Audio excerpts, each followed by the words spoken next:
how to change language on Android device.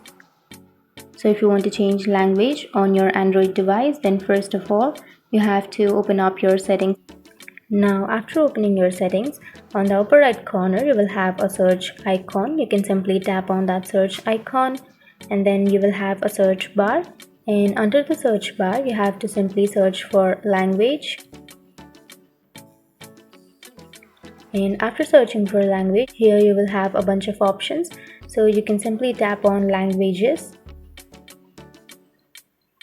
and under languages you can go to the first option, and here if you want to change your language, then you can go to add a language and tap on that, and now you will have a bunch of languages, so you can simply choose any one of the language that you would like. For example, I'll be choosing Filipino, and here you will have the languages, so you can simply tap on Filipino, and that's it. That's how you change your language on your Android device. And if you have any questions, feel free to comment below. Thanks for watching.